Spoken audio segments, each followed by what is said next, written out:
Allez, le résumé de la course de Formule E, la première course des deux ce week-end, qui avait lieu en même temps que les qualifs de la F1. C'est pas très malin de la part de la Formule E d'avoir mis ça en concurrence directe avec la Formule 1.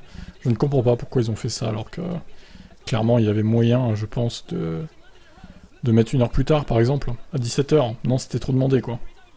Étonnant, étonnant. Sachant qu'évidemment tout le monde a regardé la F1, surtout vu les qualifs que c'était, personne n'en avait rien à foutre de la Formule E. Et c'est bien logique.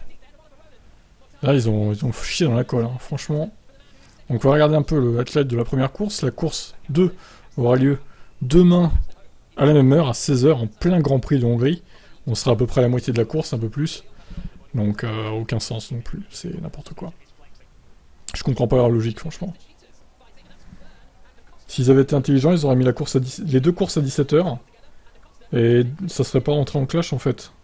Ça aurait fait 16h à Londres. Je vois pas ce que ça aurait changé, en fait. Donc c'est incompréhensible, franchement.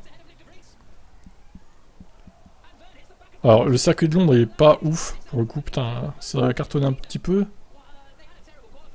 C'est un circuit que j'aime pas trop, à un moment, il passe, ouais, dans un espèce de stade, là.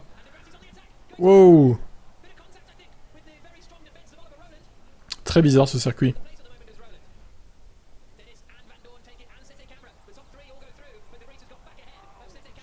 C'est pas dans la ville même, hein, du coup, c'est sur les alentours.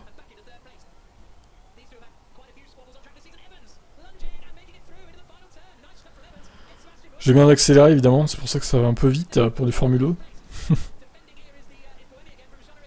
Bon, il est combien, Verne, là? Pour l'instant, il est 13ème. Oula! Bon, bah... Et maintenant, il va être 16ème, du coup. Oh là là, pff. Quelle fin de saison de merde il fait, Vergne, c'est terrible, hein. Il est en train de tout perdre sur les dernières courses, là. Il perd le championnat. Là, c'est fini, hein, ces sports de titre, c'est fini. On va faire un point sur le classement après, restez bien jusqu'à la fin. Mais là, pour moi, je crois que c'est cuit, hein. Quel désastre, quand même. Comment il a pu rater à ce point cette fin de saison, quoi. Il avait de l'avance au bout d'un moment à mi-saison, et là, il a tout perdu en quelques courses, quoi. Et pendant ce temps-là, Van Dorn, bah, il va accroître son avance, parce que là, il est deuxième, Stoffel. De Vries se bat pour la troisième place, je vois. Alors De Vries, par contre, autant il a bien commencé la saison, autant le milieu est fou pourri pour lui. Mais par contre, il a fini pas mal, la saison aussi. Il est revenu dans les perfs, là.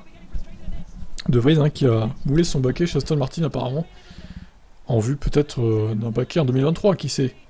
Ou alors juste pour faire les essais libres. Bon, à voir. De Vries P3, donc les deux Mercedes, 2 et 3. Est-ce que ça sera la même chose demain, en course à Hongrie? À voir. Donc le classement. Top 11. Buemi 11ème. Ah là là, dur. Ah, Di Grassi, en partant loin, il est quand même monté 9ème. Bien joué à lui. Et Vergne 13, oh là là, quel désastre, putain. Au classement, bah il y a même le classement, c'est magnifique.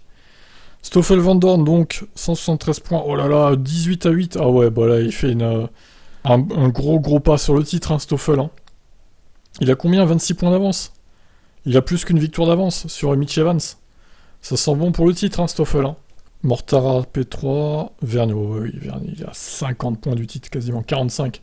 C'est irrattrapable, il reste 3 courses. Il reste donc la course 2 à Londres demain, et les 2 courses à New York, dans 2 semaines, je crois. Alors, classement constructeur, Mercedes qui prend le large, qui fait un gros pas vers le titre. DS, deuxième devant Venturi, Jaguar, Envision, Porsche, Andretti, Nissan, Mahindra Racing, NIO, et Dragon Penske qui a toujours 0 points. Merci Giovinazzi, évidemment. Allez, on se retrouvera demain pour le débrief, le highlight, on va dire, de la course 2 à Londres. Ciao.